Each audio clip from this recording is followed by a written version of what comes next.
Welcome back. We're all hearing about supply chain issues happening. In fact, the supply chain is problematic for many companies, and heading into this holiday season, we're all concerned about what that means. So we are going to find out exactly what's going on. We have John Drake joining us from the U.S. Chamber of Commerce this morning.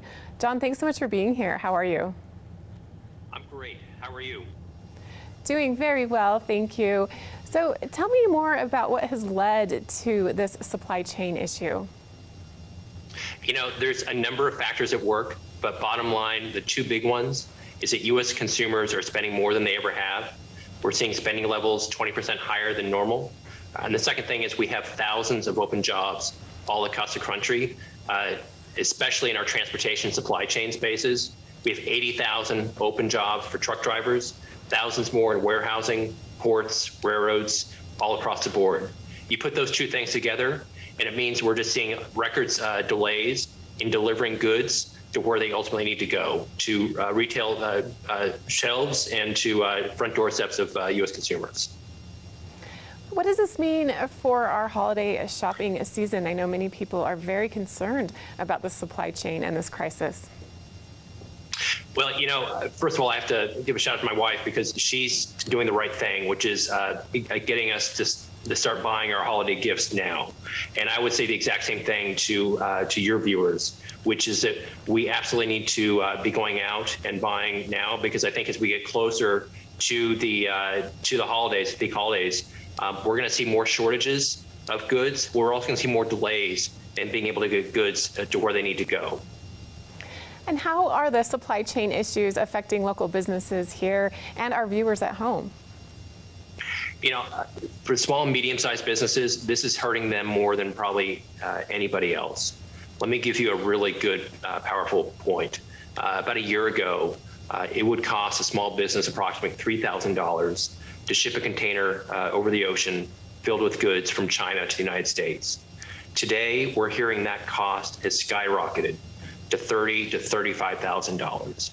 Now, when you take into account that oftentimes there might be no more than $40,000 worth of goods within that container, you can see really quickly that small businesses are really taking a huge hit on the transportation costs and on the supply chain crisis. And that's going to lead to price increases, I think, across the board, because, you know, these businesses are just struggling to keep up, and they're struggling to stay afloat.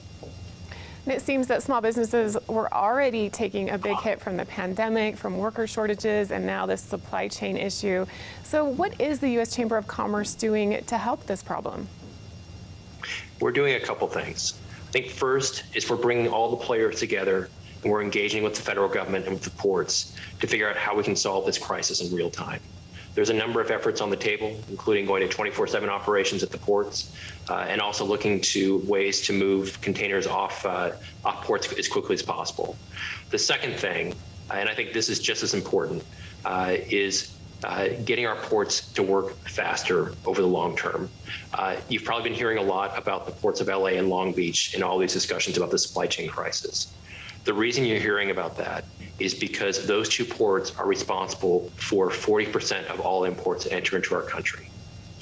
But unfortunately, if you take a look at how those two ports perform in comparison to other ports across the world, they rank, they're way down the list with 300 other ports across the world outperforming them overall.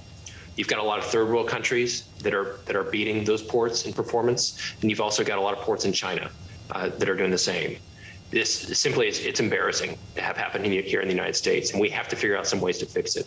If you take into account that ports are critical for economic growth, for job creation, but also for making this country competitive overseas, we have to figure out ways to fix this. So, John, when do you think it will get better? I know it's not simple, it's complicated, and it's this big crisis. So, in your opinion, when do you think we'll see some relief? Yeah, I think we need to be patient. I think that we're not going to see huge relief until probably September, December of next year, and likely potentially going to 2023 as well. And, John, where can we get more information about everything we've discussed today? Absolutely. You can go to www.uschamber.com, and there's plenty of information there for your viewers. Well, thank you so much, John Drake from the U.S. Chamber of Commerce, for joining us today and telling us what we need to know about the supply chain issues going on right now. We'll be back with more right after this.